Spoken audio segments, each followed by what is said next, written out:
Breaking news, breaking news, breaking news. Shout out to Mill City Boxing for breaking the news. Shout out my nigga Mill City Boxing for breaking the news. He broke the news on Instagram. The news is broke. RASHIDI ELLIS accepts the 500K. He's coming to Philly. You understand me? He's coming to Philly. Boots. Let's get it. October. Let's get it. Hopefully we get to hear another announcement towards this fight. Hopefully we get to hear that announcement. It's all about if this brother vacate this title, hopefully we get to hear the announcement. You understand me? Because I thought it was Telej. I know I was always preaching this Telej situation because once, the fight next month, once, Bud vacate the WBA, Telej the intern, Boots the Super WBA at 147. I thought that would happen. But me personally, I think they're going to wait and another announcement will be made when the fight will be announced. And I got a gut feeling it's going to be a championship fight. I have a gut feeling it's going to be a championship fight. And yes, this is one of the biggest fights in the East Coast. Yes, besides the Lamont Roach and Tank Davis rematch. This right here, Jerron Boots versus RASHIDI Speedy Ellis is the biggest fight on the East Coast. We've been fiending for this fight for years, even way before the Roman Villa and SHIDI Ellis fight. You understand me? A lot of people thought RASHIDI Ellis won that fight. A knockdown was a knockdown, but you watch who controlled the fight. Yes, RASHIDI Ellis was winning the fight. Throughout the first half until the knockdown, he was controlling the fight. After the knockdown, he still won some rounds. A lot of people thought he was robbed for that fight, but people went with the knockdown. The fight always been brewing. Now we got the opportunity. They'll watch it. Ever since then, RASHIDI Ellis been on a win streak. He been going to TCL, which is the Combat Lead Academy. And he been whooping people ass in one round.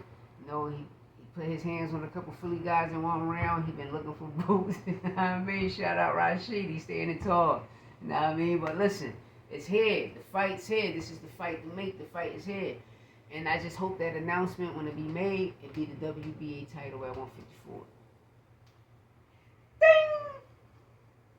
Ding! Ring that motherfucking bell, nigga. You understand me? Ring that bell, because I got a feeling it might be that. And if it be that, oh my God, it's going to be crazy. You hear me? It's going to be crazy. I promise you it's going to be crazy. And it's going to be a great fight, too. It's going to be a great fight, Only thing wrong with RASHIDI, the loss that he had, but Jerron Boots, resume looking spectacular. He got a lot of good hitters on his resume. He has people gonna be like, "Oh, he ain't fought." Yes, he did fought somebody. He fought a lot of good people.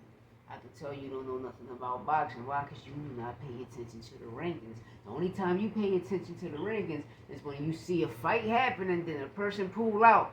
Then what happened? They got to throw another person in there. The next thing you know, you look at the ranking, you see Josh Padley ranked at number 5. And you're like, where the fuck did this man come from? Ain't no disrespect. I'm just saying though, this was going on in the rankings. You can buy your way into the rankings. We thought we was gonna get the Jesus Ramos. It never happened. We thought we was gonna get the guy number 10. I forgot his name, but we got somebody better. This fight been brewing for years, and they have history. Yes, they have history. At that time, who was the best?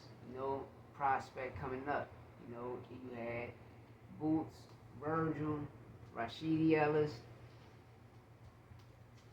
and you had Jesus Ramos. Jesus Ramos was in that mix, but we watched a lot of fighters dug Jerron Boots in.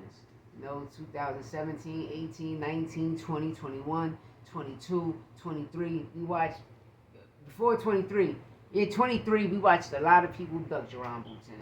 Karen stepped up to the plate. Remember, Karen was ranked number 3. Then he came back, was ranked number 1. Roman Villa was ranked number 5 because RASHIDI Ellis was ranked at that time. And that's when Boots took the IBF route, and he was Spence mandatory for over 2 years. He was Bud mandatory for 3.5 years, close to 4 years, and he got ducked there.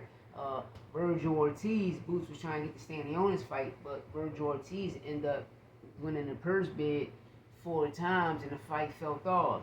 So the first 3 times when the fight fell off, Virgil came back and fought Maurice Hooker. Why you ain't fight Stanley for a championship? But you chose Maurice Hooker. That means you ducked Stanley the 4th time. Then Boots, when Boots finally get the Stanley fight in Unified, he got what he wanted. He beat a champion.